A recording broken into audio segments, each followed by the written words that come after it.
बारामतीतील विमान अपघाताचा प्राथमिक अहवाल समोर। विमानातील तांत्रिक बिघाड आणि पायलटच्या लँडिंग वेळी चुकलेल्या अंदाजामुळे अपघात। प्राथमिक अहवालातून माहिती।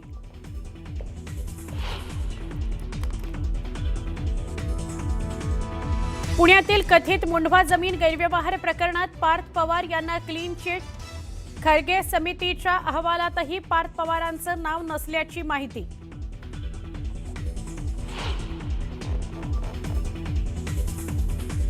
मुंबई पुणे एक्सप्रेस हायवेवर लोणावळा इथं बंद पडला सिमेंटचा कंटेनर। हायवेची वाहतूक पुन्हा मंदावली।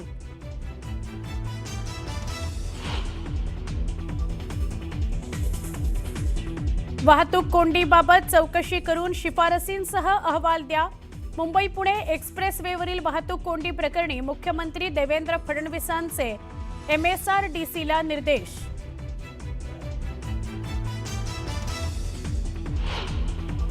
जिल्हा परिषद आणि पंचायत समिती निवडणुकीचा प्रचार थंडावणार। शनिवारी 7 तारखेला मतदान तर सोमवारी 9 तारखेला मतमोजणी।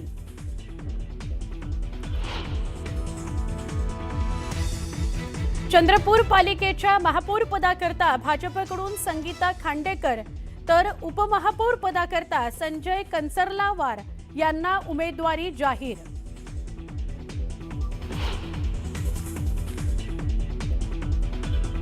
मंत्री गुलाबराव पाटलांच्या विमानात तांत्रिक बिघाड। 2 वेळा रनवे जवळ गेल्यानंतरही तांत्रिक बिघाड, त्यामुळे उड्डाणात अडथळे। अखेर रस्ते मार्गाने गुलाबराव पाटील प्रचाराकरता रवाना।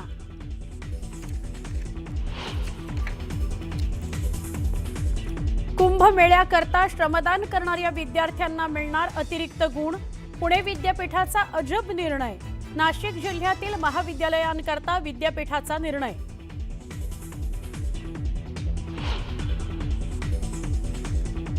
विरोधकांच्या गोंधळामुळे लोकसभेत झालं नाही पंतप्रधान नरेंद्र मोदींचं भाषण। आज राज्यसभेतही पंतप्रधान मोदींच्या भाषणात विरोधक अडथळा आणण्याची शक्यता।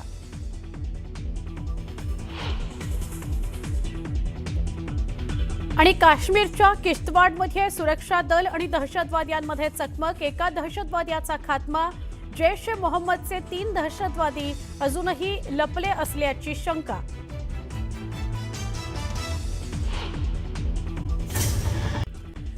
बातमीपत्राला आता सुरुवात करूयात। पुण्यातील कथित मुंढवा जमीन घोटाळा प्रकरणात पोलिसांनी सादर केलेल्या आरोपपत्रात दिवंगत उपमुख्यमंत्री अजित पवार यांचा मुलगा पार्थ पवार यांना क्लीन चिट मिळाली आहे आणि याच जमीन खरेदी व्यवहाराची चौकशी करण्यासाठी राज्य सरकारनं नेमलेल्या खारगे समितीच्या अहवालात देखील पार्थ पवारांना क्लीन चिट मिळाल्याचं जवळपास स्पष्ट झालंय। कारण या अहवालात पार्थ पवार यांच्या नावाचा कुठेही उल्लेख नसल्याची माहिती समोर आली आहे। मात्र अमेडिया कंपनीचे दुसरे संचालक दिग्विजय पाटील आणि अमेडिया कंपनीला जमीन विक्री करणाऱ्या शीतल तेजवानी यांना दोषी ठरवण्यात आल्याची ही माहिती समोर आली आहे।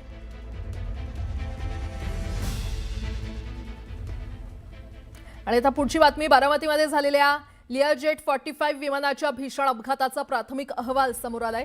अजित पवार याच लिअरजेट 45 विमानातून मुंबईतून बारामतीत दाखल होताना अपघात झाला। विमानाचा अपघात हा विमानातील तांत्रिक बिघाड आणि वैमानिकाचा विमान उतरवण्याचा प्रयत्न करताना चुकलेला अंदाज यामुळे झाला असल्याचा प्राथमिक अहवाल समोर आलाय। त्यामुळे या अपघाताला विमानातील तांत्रिक बिघाड कारणीभूत असल्याची माहिती प्राथमिक रिपोर्टवरून मिळते। या प्रकरणी अधिक तपास सुरू अजूनही आहे आणि त्यामुळे तपासानंतर यासंदर्भात अधिक काय खुलासे समोर येणार याकडे राज्याचं लक्ष लागलंय।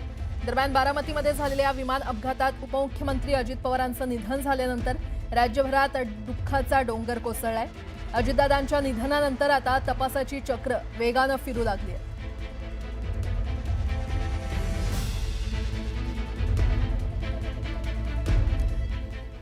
अजित पवारांच्या विमान अपघाताबाबत महत्त्वाची माहिती समोर आली आहे। विमानातील ब्लॅक बॉक्समधील माहिती रिकव्हर करण्यास सुरुवात झाली आहे। डेटा रिकव्हर केल्यानंतर नागरी विमान महासंचालनालयाकडून अहवाल जारी करण्यात येणार आहे आणि या अहवालातून अपघाताची खरी माहिती समोर येणार आहे।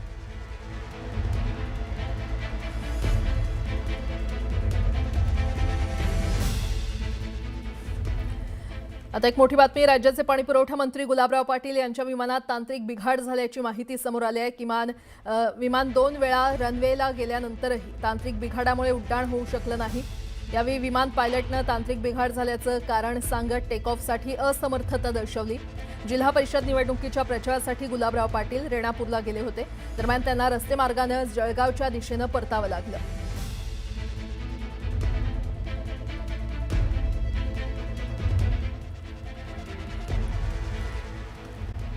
आता पुढची बातमी पाहणार आहोत.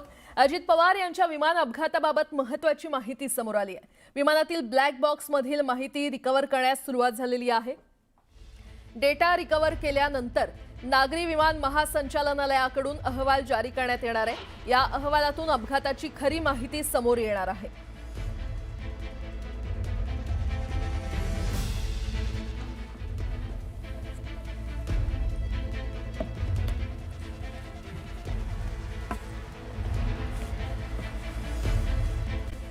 पुढची बातमी पाहूयात. मुंबई महापालिकेचा महापौर कोण होणार हे अजून जाहीर झालेलं नाहीये. मात्र नवे महापौर, उपमहापौर आणि समिती अध्यक्षांची बडदास्त ठेवण्यासाठी महापालिकेनं उधळपट्टी सुरू केल्याची चर्चा सुरू झालेली आहे.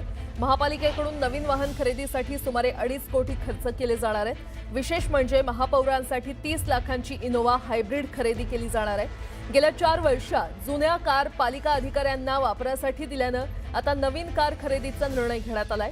विशेष म्हणजे 2 दिवसातच ही वाहनं मनपाच्या ताफ्यात सामील होतील.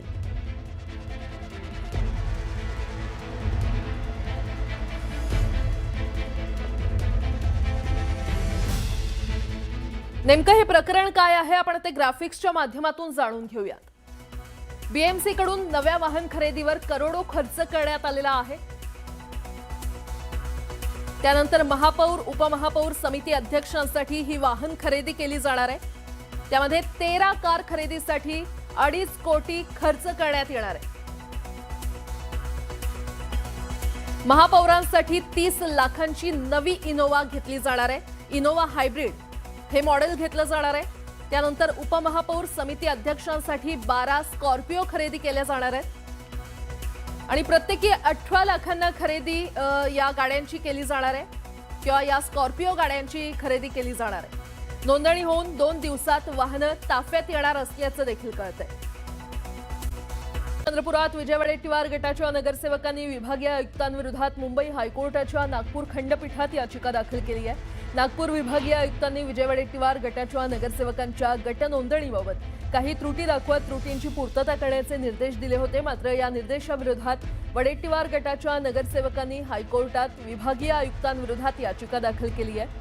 याचिकेवर 19 फेब्रुवारीला सुनावणी होणार आहे आणि या याचिकेची आणि सुनावणीची 10 फेब्रुवारीला होणाऱ्या चंद्रपूर महानगरपालिकेच्या महापौर निवडीवर परिणाम होणार की नाही याबाबत संभ्रम आहे. त्यामुळे गट नोंदणी न झालेले काँग्रेसचे 27 आणि बसपाचा 1 नगरसेवक यांच्यावर मतदानासाठी व्हीप लागू होणार का याबाबत देखील साशंकता निर्माण झाली आहे.